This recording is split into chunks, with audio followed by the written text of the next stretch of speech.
رسول اللہ صلی اللہ علیہ وسلم۔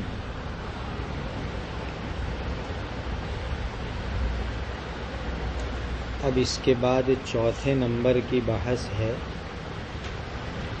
کیف کان بدء الوحی الی رسول اللہ صلی اللہ علیہ وسلم۔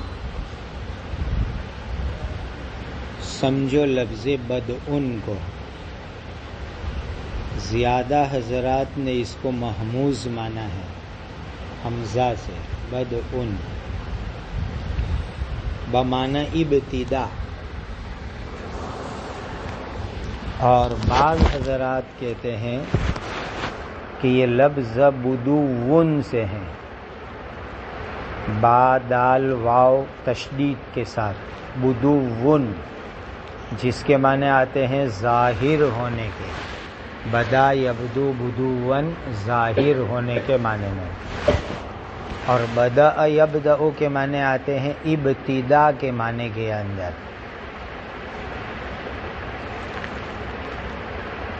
یہ ہو گیا لفظ بدء۔ اب اس کی اضافت ہو رہی ہے وحی کی طرف، بدء الوحی، کس طریقے سے وحی کی ابتدا ہوئی، اور واو کی صورت میں معنی کریں گے رسول اللہ صلی اللہ علیہ وسلم کی طرف وحی کا ظہور کس طرح ہوا۔ حمزہ کی صورت میں نبی کریم صلی اللہ علیہ وسلم کی طرف وحی کی ابتدا کس طریقے سے ہوئی، اور واو کی صورت میں نبی کریم صلی اللہ علیہ وسلم کی طرف وحی کا ظہور کس طریقے سے ہوا۔ یہ ہے دونوں کے ترجمے میں فرق حمزہ اور واو کی صورت کے اندر۔ اس کے بعد اہم مسئلہ ہے سمجھنے کا کہ اس باب کا مقصد کیا ہے۔ اس باب میں 5 یا 6 یا 7 حدیثیں آئی ہیں، 5 حدیثیں ہیں، اور اگر کچھ کو الگ کر دیوے تو 6 ہو جاوے، اور مزید ٹکڑے کر دیوے تو 7 ہو جاوے۔ تو یہ باب کا مقصد کیا ہے؟ نمبر 1، وحی کی تاریخ کو بتلانا ہے۔ وحی کی تاریخ بمعنی ہسٹری، اتہاس۔ نمبر 2، وحی کی ابتدائی کیفیت کو بتلانا ہے کہ وحی کا جب نزول شروع ہوا تو اس کی ابتدائی کیفیت کیا تھی۔ نمبر 3، وحی کی ابتدا سے لے کر کے وحی کی پوری تاریخ بتلانی ہے۔ وحی کی ابتدا ہوئی، وہاں سے لے کر کے وحی کی پوری تاریخ بتلانی ہے۔ گویا یوں کہنا چاہیے کہ وحی کے مکمل حالات کو بتلانا ہے کہ وحی کن کن احوال سے گزری۔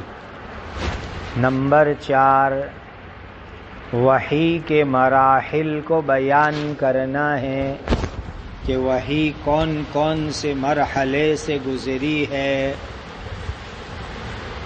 نمبر 5، نفس وحی کی کیفیت کو بیان کرنا ہے، نفس وحی کی کیفیت کو بیان کرنا ہے۔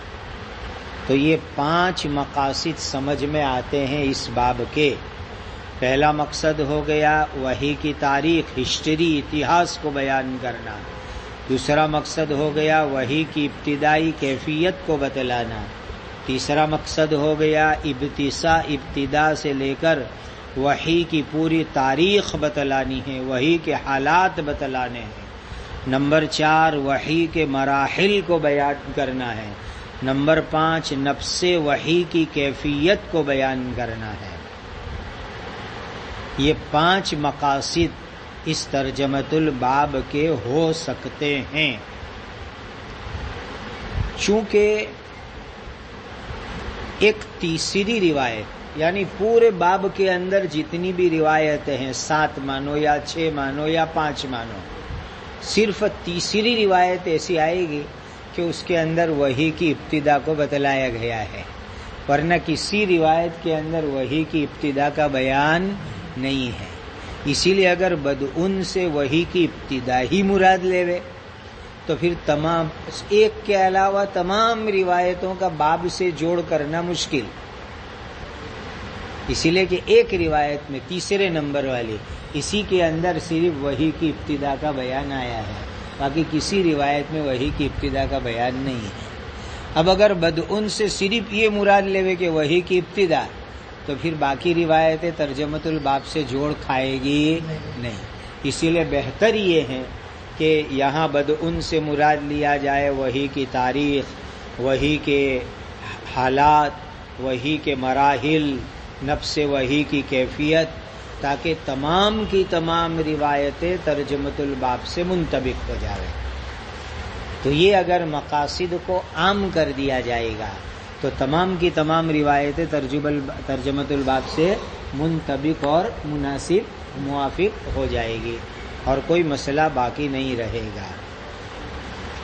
اس کے بعد سمجھو ایک لفظ ہے الوحی، کیف کان بدء الوحی الی رسول اللہ صلی اللہ علیہ وسلم۔ وحی کس کو کہتے ہیں اس کو سمجھنا ہے اب اچھی طریقے سے، اور وحی کے اقسام کیا ہے۔ ایسے ترتیب میں آپ نے 5ویں نمبر پر کیا لکھا ہے؟ 5واں موضوع، ہاں اسی ترتیب سے لے لو۔ وحی کے باب کو تمام ابواب پر کیوں مقدم کیا گیا؟ 5ویں بحث یہ سمجھنی ہے کہ وحی کے باب کو تمام ابواب اور تمام کتاب کے اوپر کیوں مقدم کیا گیا، یہاں تک کہ کتاب الایمان جیسے ایمان پر بھی وحی کو مقدم کر دیا گیا۔ تو 5ویں بحث کا عنوان کیا تھا؟ وحی کے باب کو تمام ابواب اور تمام عنوانات پر کیوں مقدم کیا گیا، اس کو سمجھو اچھی طریقے سے۔ نمبر 1،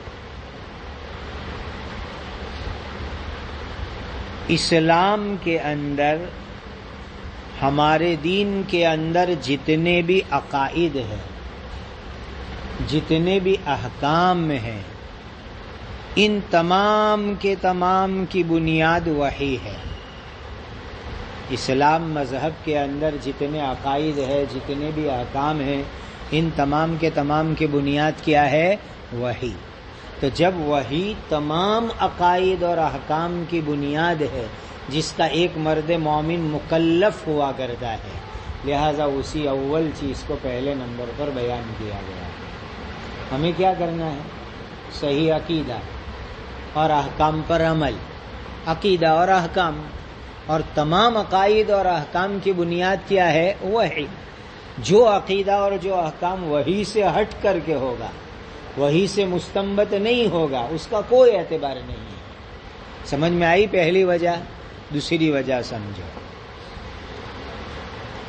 دین اسلام کا اصل مدار نقل پر ہے، عقل پر نہیں ہے، یہ بات واضح کرنی ہے۔ اسلام اور دین کا مدار کس پر ہے؟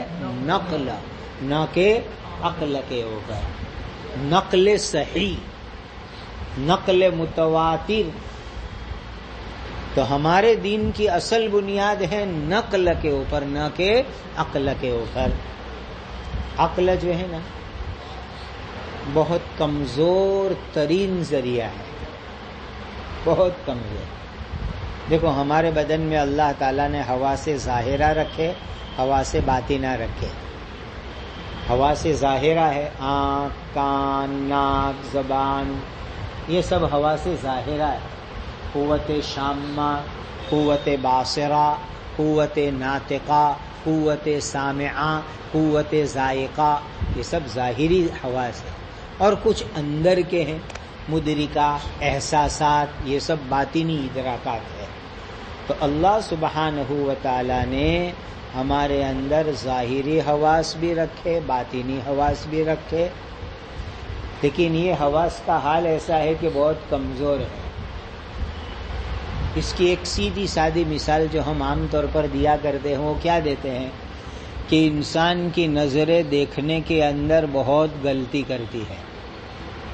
آپ ابھی احمد آباد سے تشریف لائے، ٹرین میں بیٹھے ہوئے تھے اور ٹرین بروڈا اسٹیشن پر رکی ہوئی تھی، بازو والے پٹری کے اوپر سے دوسری ٹرین جانے لگی اور آپ کی ٹرین رکی ہوئی ہے۔ اب آپ اس ٹرین کو دیکھنے جائیں گے تو ایسا لگے گا کہ آپ کی ٹرین چل رہی ہے، حالانکہ آپ کی ٹرین تو رکی ہوئی ہے۔ آپ کھڑکی میں سے دانا چنا لے رہے ہیں، ٹرین رکی ہوئی ہے، اور ادھر دیکھیں گے جدھر کی ٹرین چل رہی ہے تو ایسا لگے گا کہ وہ اپنی ٹرین چل رہی ہے۔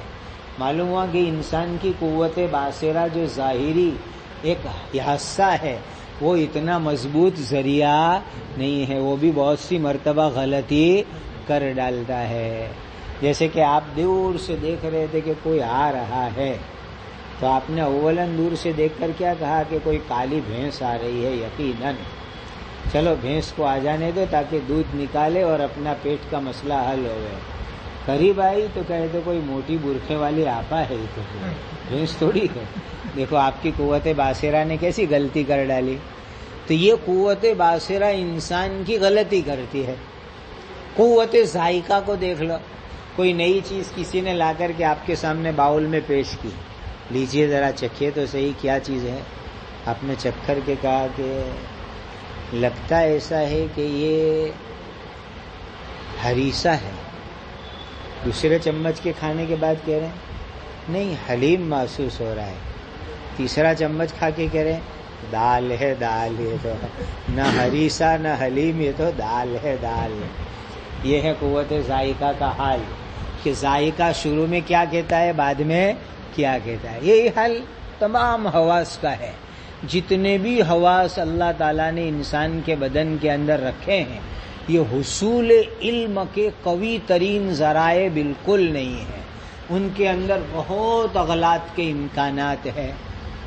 جیسے بعض مرتبہ طالب علم کو کہا جاتا ہے نا کہ فلاں چیز لے آؤ، وہ لایا کوئی دوسری چیز، اب آپ اس کو کہیں گے کہ بھائی یہ منگوائی تھی آپ یہ لائے، اچھا استاد میں نے تو یہ سنا تھا اسی لیے میں یہ لے کر کے آیا۔ رات دن اس کے تجربات ہوتے رہتے ہیں۔ سونگھنے کا بھی یہی حل ہے کہ آپ نے سونگھ کر کے کہا کہ لگتا ایسا ہے کہ شمامت العنبر لگا ہوا ہے، پھر تھوڑی دیر کے بعد کہہ رہے کہ نہیں نہیں نہیں نہیں یہ تو مجموعہ معلوم ہو رہا ہے، پھر اور تھوڑی دیر کے بعد کہہ رہے کہ نہیں یہ تو گھٹیا درجے کا عود ہے۔ اس طریقے سے یہ قوت شامہ کا حال ہے۔ غرض یہ کہ انسان کے بدن میں اللہ تعالیٰ نے جو حواس رکھے ہیں یہ حصول علم کے کمزور ترین ذرائع ہیں، اس کے ذریعے سے کوئی قوی چیز حاصل یقینی حاصل ہوتی نہیں ہے۔ بس مضبوط ترین اور یقین والا اور قوی ترین حصول علم کا اگر کوئی ذریعہ ہے تو وہ وحی ہے، نقل ہے۔ اسی لیے یہ بنیادی چیز یاد رکھنا ہے کہ ہمارے دین اسلام کا مدار عقل پر نہیں ہے بلکہ کس پر ہے، نقل کے اوپر ہے۔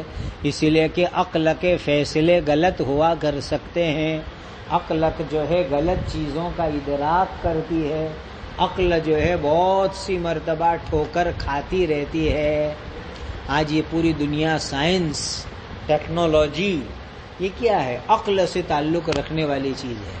ہر چند دن کے اندر ان کی رائے بدلتی رہتی ہے، ہر چند دن میں ان کی رائے بدلتی رہتی ہے، ان کے نظریات بدلتے رہتے ہیں، ان کے مسلمات بدلتے رہتے ہیں۔ یہ ہیں چونکہ عقل سے تعلق رکھنے والی چیز ہے، لیکن نقل اور وہ بھی نقل صحیح اور متواتر طور پر منقول چلا آ رہا ہے، وہ ایک دم مضبوط ترین ذریعہ ہے، اور وہ ہیں قرآن اور حدیث، نقل صحیح۔ تو امام بخاری رحمۃ اللہ علیہ نے وحی کو سب سے پہلے بیان فرمایا اس بات کو بتلانے کے واسطے کہ ہمارے مذہب کے اندر ہمارے دین کی اصل بنیاد، اصل مدار عقل پر نہیں ہے بلکہ کس پر ہے، نقل کے اوپر ہے۔ پھر یاد رکھنا ایک نقطہ اور اس میں نقل اور عقل کے درمیان میں جب تقابل ہوگا تو ہم نقل کو ترجیح دیں گے، عقل کو مرجوع قرار دیں گے، اس لیے کہ انسان کی عقل چھوٹی ہے، بہت سی چیزیں سمجھنے کی اس کے اندر صلاحیت اور طاقت نہیں ہوا کرتی. اسی لیے جہاں نقل اور عقل کے درمیان کے اندر موازنہ کرنے میں ہم کو ایسا لگا کہ نقل کی کوئی بات عقل میں آ نہیں رہی ہے تو ہم عقل کو اٹھا کر کے سیدھا ڈسٹ بن میں ڈالیں گے، ردی کی ٹوکری میں ڈالیں گے اور نقل کو ترجیح دیں گے. اسی لیے آج دیکھو شریعت کے بہت سارے احکام بہت سے لوگوں کی کھوپڑی میں اترتے نہیں ہیں. لوگ کہتے ہیں کہ بھائی یہ سود کیوں حرام ہے خاموخواہ، یہ شراب کیوں حرام ہے خاموخواہ، ہماری عقل میں یہ بات آتی نہیں ہے. حالانکہ اس کے نقصانات بتلاؤ، اس کے مضرات بتلاؤ تو اس کو کہیں گے کہ بھائی تیری عقل میں آوے کہ نہ آوے، نقل صحیح سے یہ چیز ممنوع ہے نا، تیری عقل کو ڈال ردی کی ٹوکری کے اندر، لیکن نقل صحیح میں حرام ہے نا، تجھے بچنا پڑے گا. تو جہاں کہیں بھی نقل اور عقل میں موازنہ ہوگا وہاں پر ہم ترجیح کس کو دیں گے؟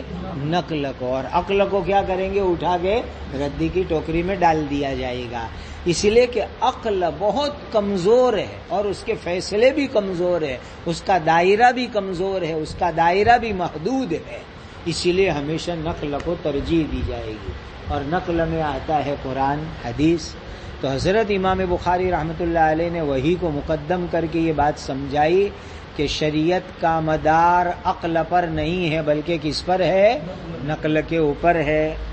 تیسرا مقصد سمجھو باب کا، ارے وحی کو مقدم کرنے کا تیسرا مقصد، وحی قطعی چیز ہے، اللہ سبحانہ و تعالیٰ کے یہاں سے آئی ہوئی چیز ہے. وحی قطعی چیز ہے، اللہ سبحانہ و تعالیٰ کے یہاں سے آئی ہوئی چیز ہے، اور جو قطعی الثبوت چیز ہوا کرتی ہے اسی کو مقدم کیا جاتا ہے. وہی کیا چیز ہے؟ قطعی الثبوت، اور اللہ کے یہاں سے آئی ہوئی ہے. باقی جتنی بھی چیزیں ہیں، ایمان، علم، صلاۃ، یہ تمام چیزیں وحی کے اندر سے نکلی ہوئی ہے. اصل اصولاً قطعی الثبوت چیز وہ کیا ہے؟ وحی، اللہ تعالیٰ کے یہاں سے آئی ہوئی ہے. نمبر 4، امام بخاری رحمۃ اللہ علیہ نے وحی کی عظمت، وحی کی عصمت، وحی کی صداقت، وحی کا مرتبہ بیان کرنا چاہا ہے. وحی کے باب کو مقدم کرنے کا مقصد کیا؟ وحی کی عظمت، بہت عظیم چیز ہے یہ وحی. قرآن اور حدیث سب سے بڑی عظمت والی چیز ہے. وحی کی عصمت یعنی ہر طرح کی غلط ملاوٹ سے یہ پاک ہے. آیت پڑھو قرآن کی، شیطان اس میں دخل گیری نہیں کر سکتا. وما تنزلت به الشیاطین، وما تنزلت به الشیاطین. تو امام بخاری رحمۃ اللہ علیہ نے وحی کے باب کو مقدم کر کے یہ بتلایا کہ بھائی وحی کی عظمت سمجھو، کتنی عظمت والی چیز ہیں. جو عظمت والی چیز ہوتی ہے وہ پہلے ہوتی ہے. وحی کی عصمت سمجھو، یہ کتنی صاف ستھری پاکیزہ، جیسی اللہ نے بھیجی ویسی چیز ہے، اس کے اندر کسی طرح کی کوئی ملاوٹ ہوئی نہیں. اور وحی کی صداقت، ایک دم سچی چیز، اس میں دور دور تک جھوٹ کا کوئی شائبہ ہو ہی نہیں سکتا. اور وحی کے مرتبے کو بیان کیا گیا کہ جو فرسٹ نمبر پر آتا ہے پوری درسگاہ میں اس کا مرتبہ سب سے اوپر ہوتا ہے.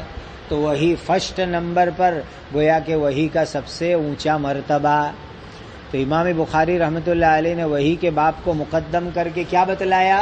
وحی کی عظمت، وحی کی عصمت، وحی کی صداقت اور وحی کا مرتبہ. پانچویں بات سمجھو، موحی، موحا الی اور موحا بہ، تین لفظ یاد رکھیں. پہلا لفظ کیا؟ موحی، یعنی وحی بھیجنے والے. موحا الی یعنی جس کی طرف وحی نازل ہوئی، یعنی حضرت نبی کریم صلی اللہ علیہ وسلم. اور موحا بہ یعنی جو وحی لانے کا واسطہ بنے، یعنی حضرت جبرائیل امین. تین لفظ ہو گئے. موحی اللہ، موحا الی نبی کریم صلی اللہ علیہ وسلم، اور موحا بہ یعنی حضرت جبرائیل امین. ان تینوں کے تینوں کی عظمت اور مرتبت کو بتلانا ہے کہ بھئی وحی ہے تو کوئی بھیجنے والا ہوگا، جس پر بھیجا گیا وہ ہوگا، اور جو لانے والا ہے وہ ہوگا. تو وحی کو مقدم کر کے وحی بھیجنے والے کی عظمت بیان کی کہ جب وحی سب سے اول آئی تو سمجھو کہ وحی بھیجنے والا کتنا عظیم المرتبت ہو گیا اللہ. پھر جس رسول کے اوپر وحی بھیجی گئی وہ بھی کتنے عظیم المرتبت ہوں گے، اور جو فرشتہ وحی لے کر کے آیا وہ فرشتہ بھی کتنا عظیم المرتبت ہوگا. تو تینوں کے تینوں کا مرتبہ اور عظمت اس کے ذریعے سے امام بخاری رحمۃ اللہ علیہ نے ہمارے سامنے ظاہر فرمائی. چھٹی وجہ سمجھو،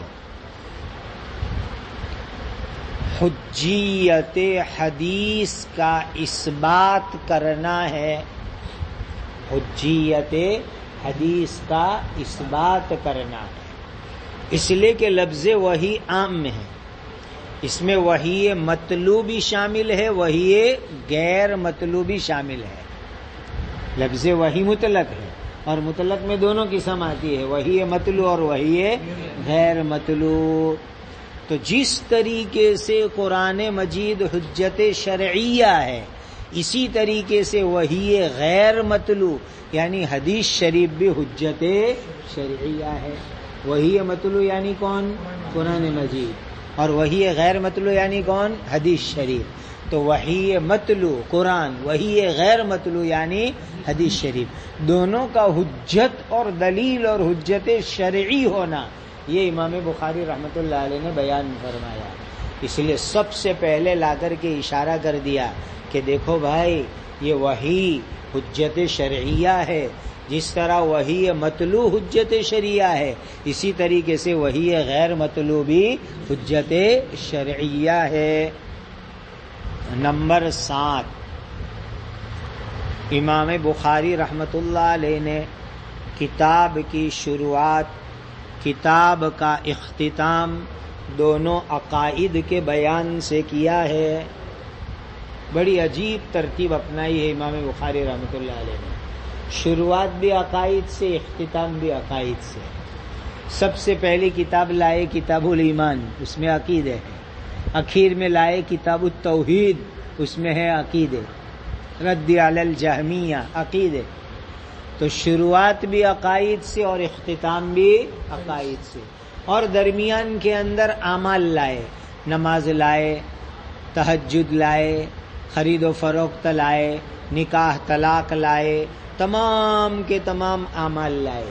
امام بخاری رحمۃ اللہ علیہ بتلانا چاہتے ہیں کہ عقائد کا اثبات اگر ہوگا تو وحی کے ذریعے سے ہوگا. عقائد کا اثبات کس کے ذریعے سے ہوگا؟ وحی کے ذریعے سے ہوگا. عقیدے وحی سے ثابت ہوا کرتے ہیں. عقیدے کے اثبات کے لیے وحی چاہیے. اور امام بخاری رحمۃ اللہ علیہ کتاب کی شروعات بھی کر رہے ہیں عقیدے سے، کتاب کا اختتام بھی کر رہے ہیں کس سے؟ عقائد سے. اور یہ بتلا دیا باب الوحی کو شروع میں لا کر کے کہ عقیدہ اس کی بنیاد وحی کے اوپر ہوگی. جو عقیدہ وحی کی بنیاد پر ہوگا وہ معتبر، اور جو عقیدہ وحی کی بنیاد پر نہیں ہوگا وہ غیر معتبر. اور درمیان میں سارے اعمال امام بخاری رحمۃ اللہ علیہ لے آئے. تو اعمال کا تعلق بھی وحی سے ہے کہ عمل بھی شریعت میں وہی معتبر ہے جو وحی کی روشنی میں ہو. جو عمل وحی کی روشنی میں ہو وہ عمل معتبر. اور جو عمل وحی کی روشنی میں نہ ہو وہ غیر معتبر. ما آتاکم الرسول فخذوہ وما نہاکم عنہ فانتہوا. تو اعمال بھی وہی معتبر جو وحی کی روشنی میں ہو، اور جو اعمال وحی کی روشنی میں نہ ہو اعمال کیسے ہوں گے؟ غیر معتبر ہوں گے. تو یہ وجوہات سمجھ میں آ گئی اچھی طریقے سے کہ امام بخاری رحمۃ اللہ علیہ نے وحی کو ایمان اور دیگر تمام کتابوں پر کیوں مقدم کیا، سمجھ میں آ گیا اچھی طریقے سے. اب اس کے بعد کون سی بحث ہے؟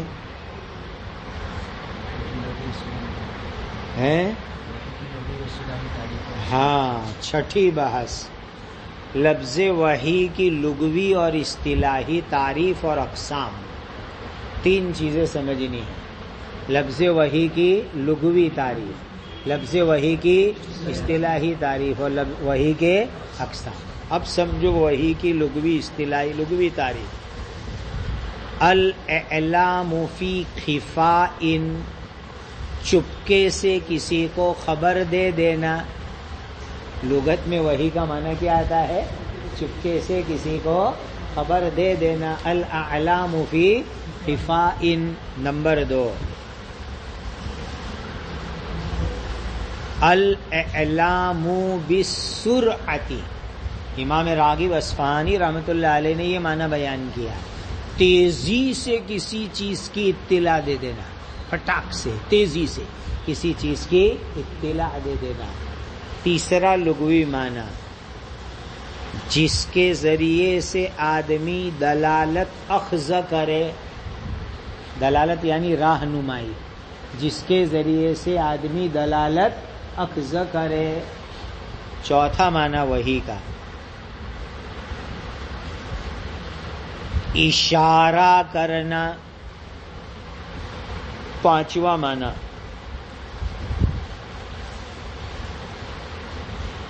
جس کی طرف اشارہ کیا جاوے وہی سمجھ سکے، ایسی بات کو وحی کہا جاتا ہے.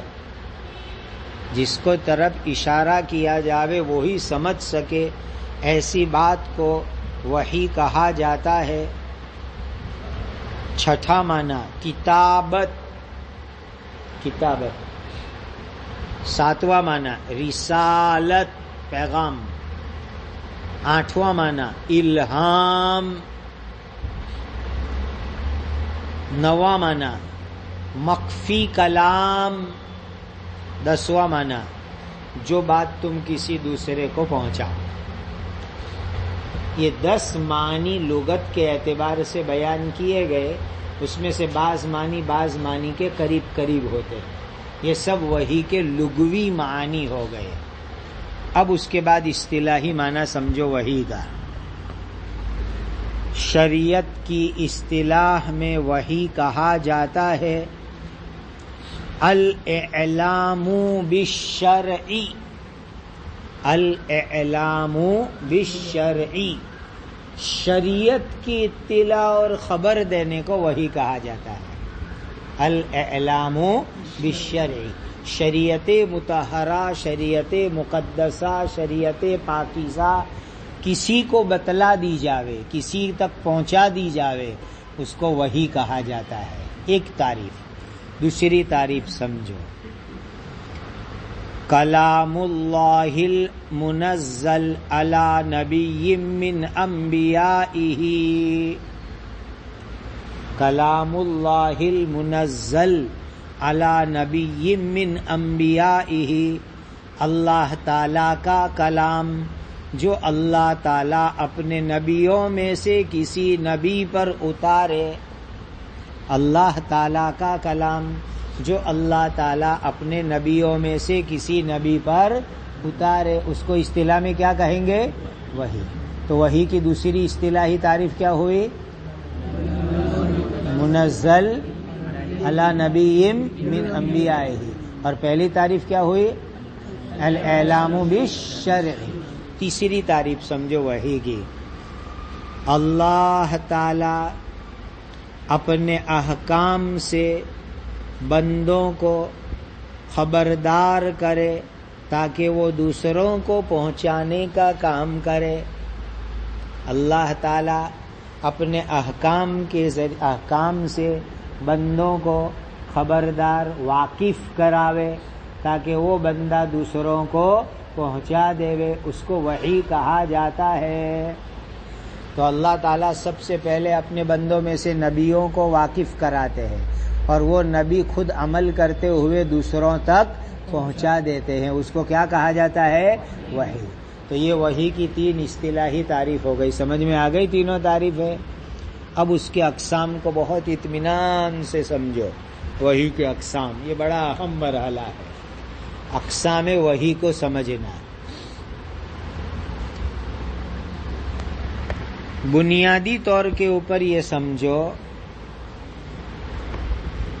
وحی 2 قسم کی ہے، بنیادی طور پر بڑی بڑی قسمیں۔ نمبر 1 وحی الہی، نمبر 2 وحی شیطانی۔ بنیادی طور پر کتنی قسمیں؟ وحی الہی اور دوسری قسم وحی شیطانی۔ سمجھ گئے دونوں قسمیں؟ پہلی قسم کے لیے تو یہاں امام بخاری رحمۃ اللہ علیہ آیت لائے، اِنَّا أَوْحَيْنَا إِلَيْكَ كَمَا أَوْحَيْنَا إِلَىٰ نُوحٍ وَالنَّبِيِّينَ مِن بَعْدِهِ، یہ وحی الہی ہو گئے۔ وحی شیطانی کے لیے آیت، وَإِنَّ الشَّيَاطِينَ لَيُوحُونَ إِلَىٰ أَوْلِيَائِهِمْ، یہ وحی شیطانی کا اس بات ہو گیا۔ تو اول سمجھو وحی کی کتنی قسم ہو گئی؟ وحی الہی اور وحی شیطانی۔ اب اس کے بعد نیچے چلو، وحی الہی کی 3 صورتیں ہیں، وحی الہی کی 3 صورتیں۔ نمبر 1 وحی تکوینی، چھوٹے کاف سے، وحی تکوینی۔ نمبر 2 وحی تشریعی، نمبر 2 وحی تشریعی، اور نمبر 3 وحی الہامی۔ وحی الہی کی کتنی قسمیں؟ 3۔ پہلی قسم کون سی؟ تکوینی، دوسری قسم تشریعی، اور تیسری قسم عامی۔ اب تینوں کی آیتیں دیکھو۔ وحی تکوینی کی آیت، آتا کل شیء خلقہ ثم ہدا، آتا کل شیء خلقہ ثم ہدا، وأوحى ربك إلى النحل أن اتخذي من الجبال بيوتا ومن الشجر، یہ آیا وأوحى ربك إلى النحل، دیکھ لیا۔ اب شہد کی مکھی کی طرف جو وحی آئے گی وہ وحی کون سی ہوگی؟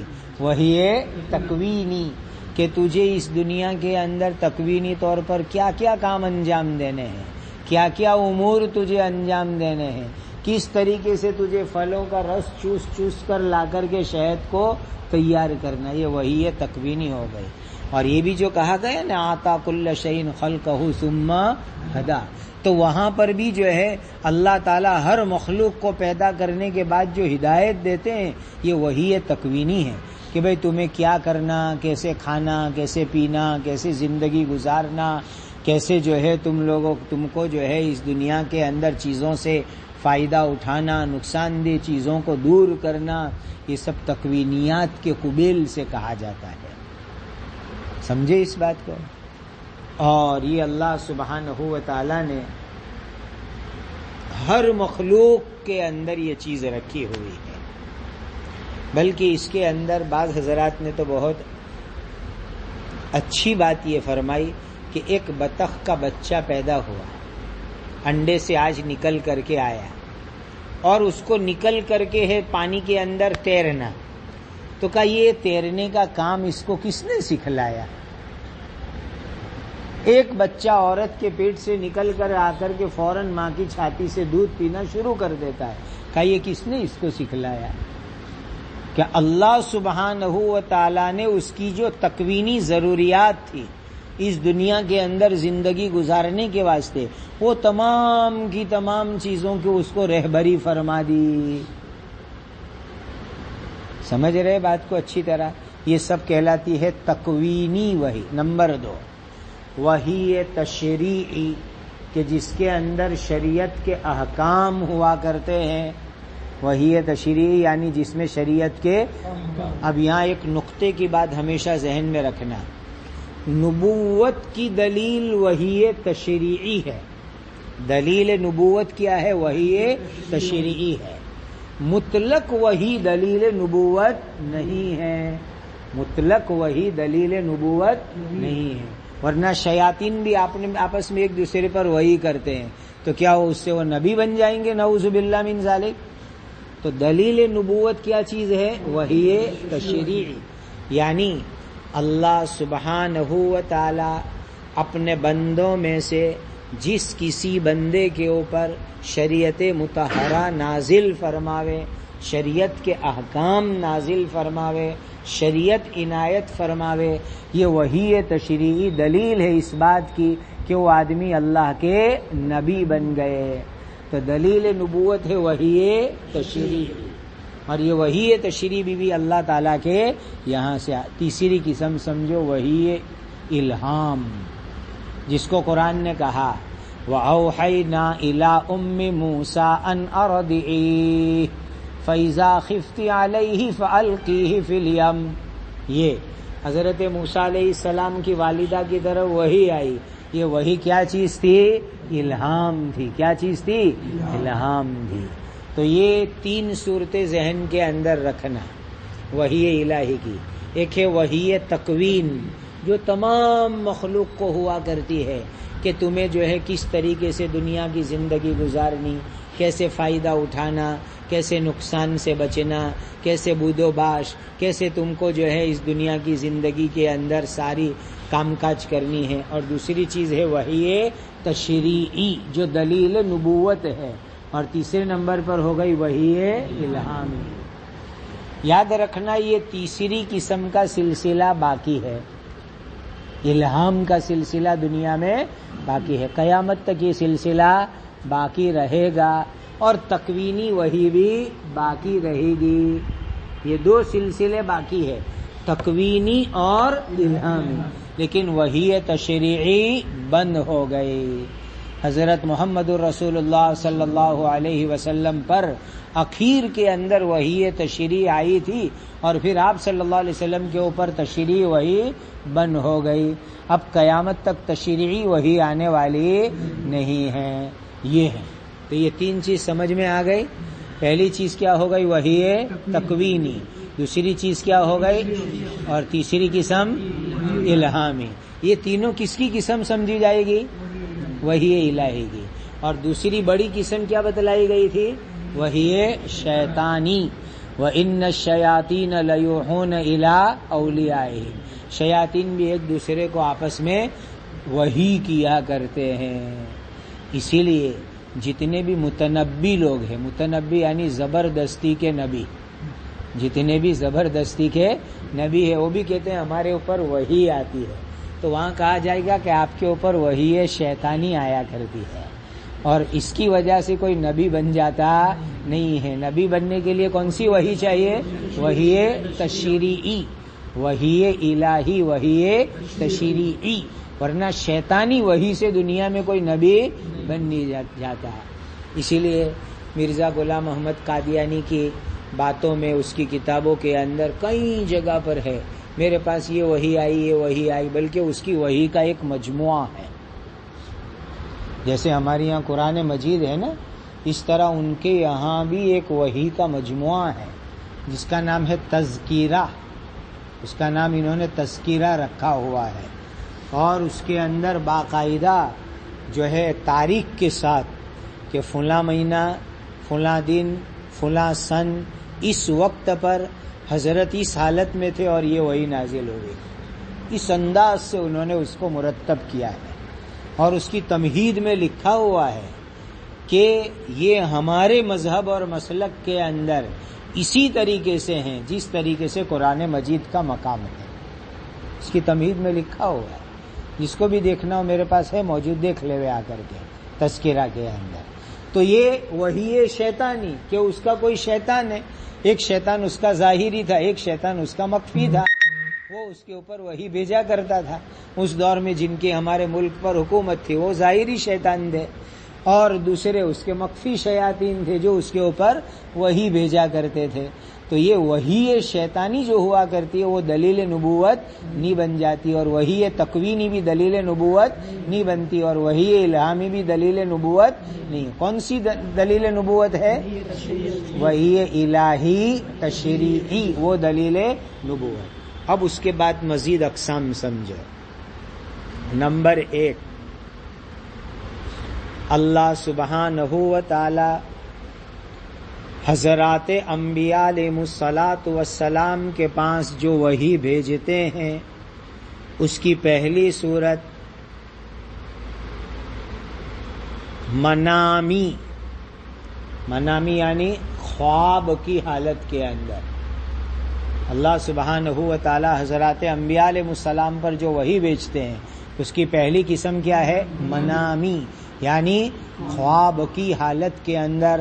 آگے جو تیسری روایت آ رہی ہے وہاں پر اس کی تفصیل آ رہی ہے کہ حضرت نبی کریم صلی اللہ علیہ وسلم پر جب وحی کی شروعات ہوئی تو اولاً آپ صلی اللہ علیہ وسلم کو سچے خواب دکھلائے گئے. رویا صالحہ، رویا صادقہ، دو قید، رویا صالحہ اور رویا صادقہ. رویا صالحہ یعنی اچھے، نیک، پاکیزہ، اور رویا صادقہ یعنی صحیح، سچے.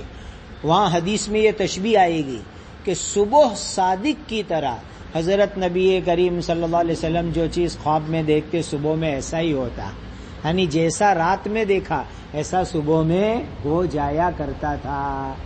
تو پہلی قسم کون سی؟ وحی منامی. اور وحی منامی یعنی رویا صالحہ، رویا صادقہ، یہ پہلی قسم ہے انبیاء علیہ الصلاۃ والسلام پر وحی آنے کی. اسی لیے تو آپ دیکھ لو، ایک بچے کو کاٹنا کوئی آسان کام ہے؟ کسی آدمی کا ایک بچہ اور وہ کاٹ ڈالے، یہ آسان بات ہے. لیکن ایک آدمی کاٹنے کے لیے تیار ہو گیا. کیوں؟ اسی لیے کہ رویا صالحہ اور صادقہ میں ان کو حکم دیا گیا. یا بنی انی اری فی المنام انی اذبحک فانظر ماذا تری قال یا ابت افعل ما تؤمر ستجدنی ان شاء اللہ من الصابرین. دیکھ لیا، یہ حضرت ابراہیم علیہ الصلاۃ والسلام کو منام میں جو کہا گیا یہ رویا صالحہ تھا اور رویا صادقہ. اسی لیے انہوں نے دیکھا کہ بھئی یہ تو کوئی بات عجیب ہے، فوراً اس کی تعمیل کے لیے آپ تیار ہو گئے. تو حضرات انبیاء علیہ الصلاۃ والسلام کے جو خواب ہے وہ اللہ کی طرف سے وحی ہے.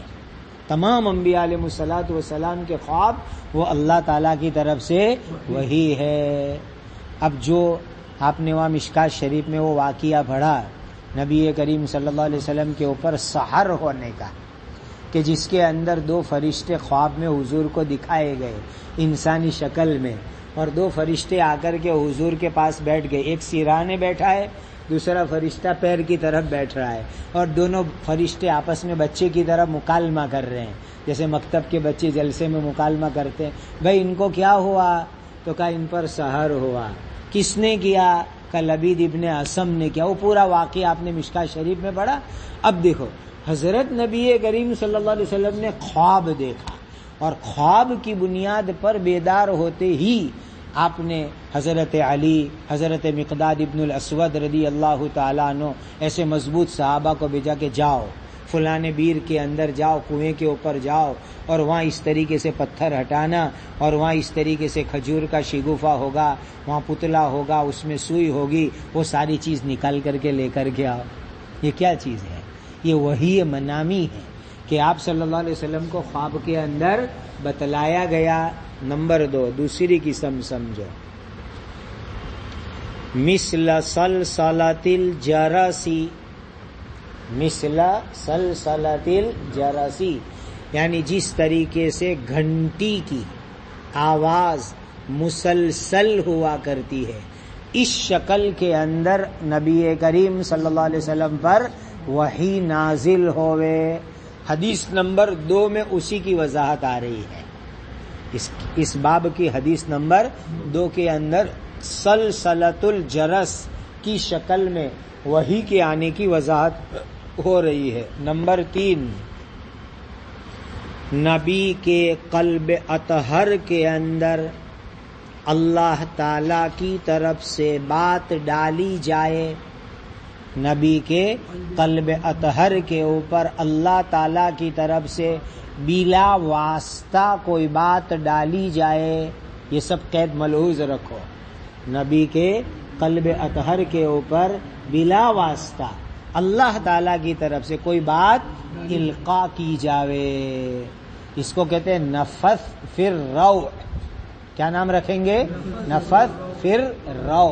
روع کے معنی قلب، باطن، نفث کے معنی پھونک دیا جانا، ڈال دیا جانا، یہ نفث فی الروع، یہ بھی وحی کی ایک مستقل قسم ہے۔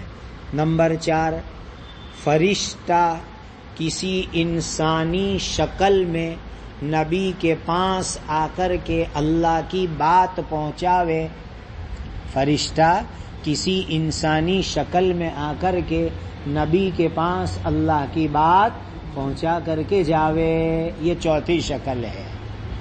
اور عام طور پر حضرت جبرائیل امین حضرت دحیہ کلبی رضی اللہ تعالی عنہ کی شکل میں نبی کریم صلی اللہ علیہ وسلم کی خدمت میں آتے تھے، اور آ کر کے انسانی شکل میں آ کر کے حضور کو وحی پہنچا دیتے تھے۔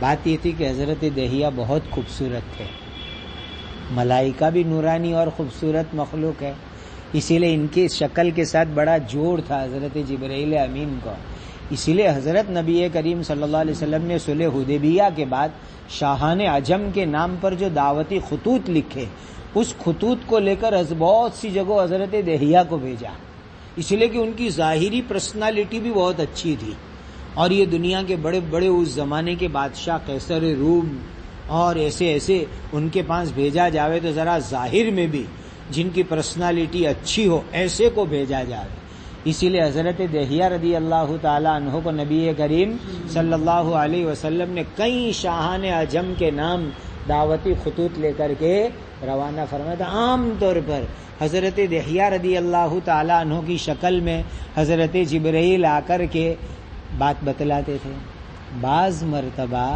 اعرابی کی شکل میں بھی آئے حضرت جبرائیل امین، آگے مستقل حدیث آ رہی ہے اس کے اوپر، حدیث اعرابی والی، حدیث احسان، جس کے اندر آ کر کے وہ آئے گا کہ ایک اعرابی آئے اور آ کر کے جو ہے سیدھے حضور کے پاس بیٹھ گئے اور اپنے گھٹنے کو حضور کے گھٹنے کے ساتھ ملا لیا اور بے تکلف دھڑا دھڑ تڑا تڑ سوال پوچھنا شروع کر دیا، تو اعرابی کی شکل میں بھی جبرائیل امین آئے۔ جب وہ سوال لوگ صحابہ بھی دیکھ رہے یہ کون ہے کہ اس طرح آ کر کے اس طرح سوال کر رہے ہیں، جواب دے رہے ہیں، پھر جب وہ چلے گئے تب نبی کریم صلی اللہ علیہ وسلم نے فرمایا کہ وہ تو جبرائیل تھے اور آئے تھے تم کو تمہاری شریعت کی باتیں سکھلانے کے واسطے، بتلانے کے واسطے۔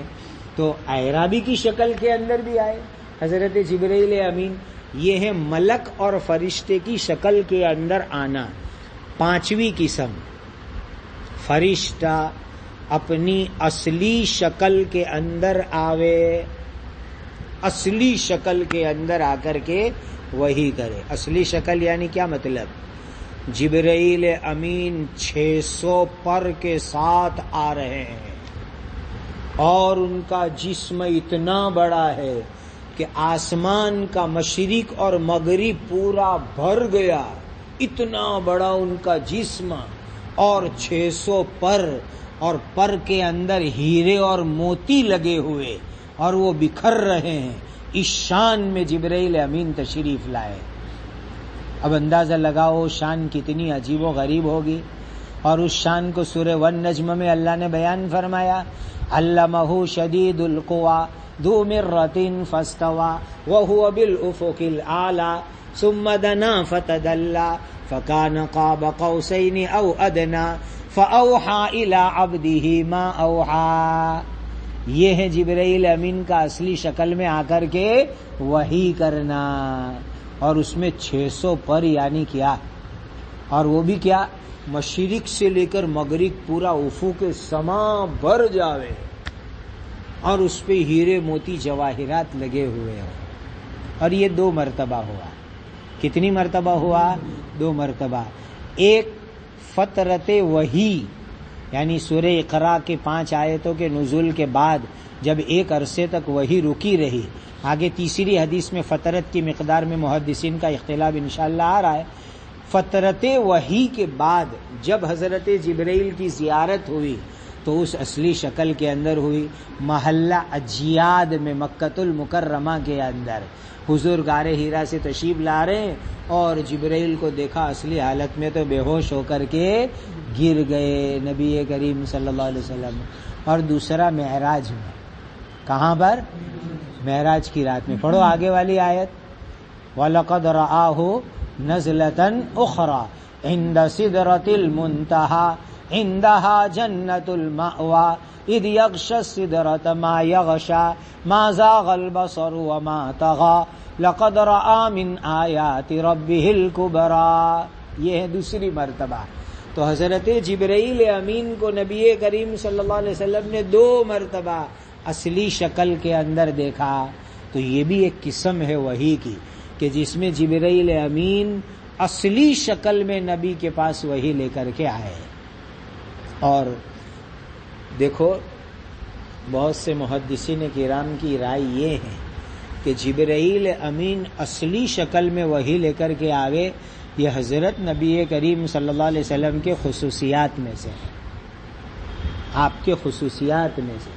دیگر انبیاء علیہ الصلاۃ والسلام کے پاس اصلی شکل میں تشریف نہیں لائے۔ بہت سے محدثین کرام کی یہی رائے ہے کہ اصلی شکل میں نبی کریم صلی اللہ علیہ وسلم ہی نے حضرت جبرائیل امین کی زیارت فرمائی۔ یہ ہو گئی 5ویں شکل۔ 6ٹھی شکل دیکھو، اللہ تعالی پردے کے پیچھے سے نبی سے کلام کرے۔ اللہ تعالی پردے کے پیچھے سے نبی سے کلام کرے۔ آیت پڑھو، وَمَا كَانَ لِبَشَرٍ أَن يُكَلِّمَهُ اللَّهُ إِلَّا وَحْيًا أَوْ مِن وَرَاءِ حِجَابٍ أَوْ يُرْسِلَ رَسُولًا فَيُوحِيَ بِإِذْنِهِ مَا يَشَاءُ۔ دیکھیے، او من ورائی حجاب، پس پردہ، کہ اللہ سبحانہ و تعالی پس پردہ نبی سے کلام کرے، نبی سے بات چیت کرے۔ وہاں کیا ہوا؟ کہاں؟ طور کے اوپر حضرت موسیٰ علیہ السلام سے کلام پس پردہ ہی تو ہوا تھا، من ورائی حجاب۔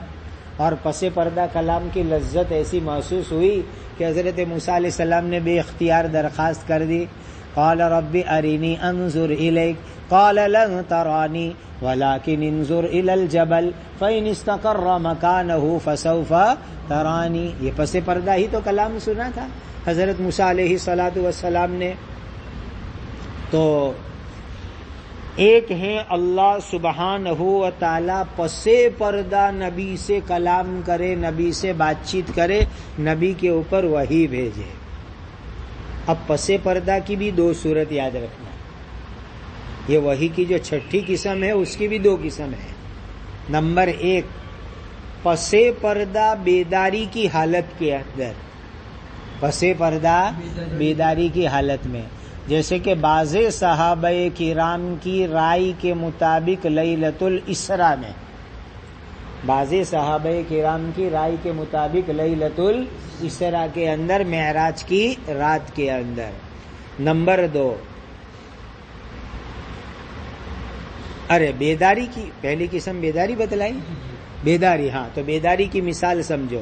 ترمذی شریف میں آپ ایک روایت پڑھیں گے کہ میں اتانی ربی فی احسن صورت، اتانی ربی فی احسن صورت، کہ میرے رب میرے پاس تشریف لائے بہترین شکل اور صورت کے اندر، میرے پاس میرے رب تشریف لائے بہترین حسین نوجوان کی شکل میں۔ اب وہ کیا کیفیت رہی ہوگی وہ اللہ جانے اور نبی کریم صلی اللہ علیہ وسلم جانے۔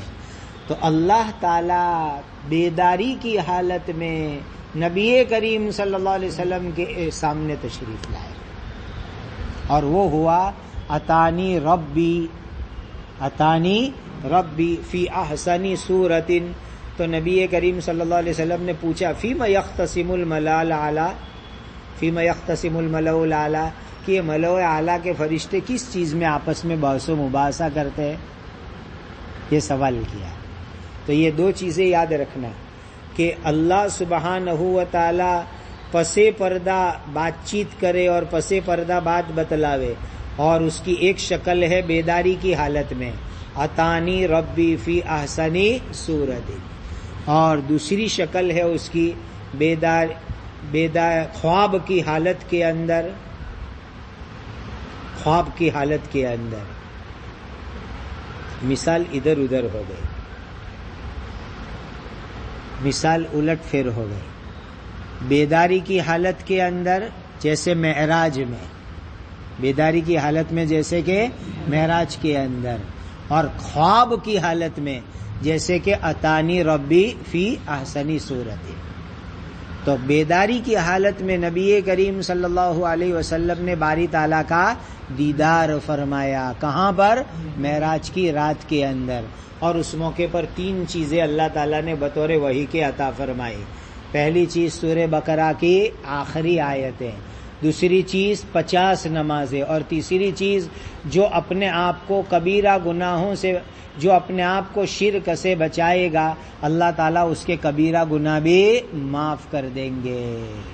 تو دیکھ لیا کہ اللہ تعالیٰ نبی کریم صلی اللہ علیہ وسلم سے کلام فرما رہے ہیں بیداری کی حالت کے اندر معراج کی رات میں، اور 3 چیزیں عنایت فرما رہے ہیں. اور منام کی حالت کے اندر ایک خوبصورت شکل میں نبی کریم صلی اللہ علیہ وسلم نے باری تعالیٰ کو دیکھا. تو نبی کریم صلی اللہ علیہ وسلم نے پوچھا، اللہ یہ ملائے اعلیٰ کے فرشتے کس چیز کے اندر بحث و مباحثہ کرتے ہیں؟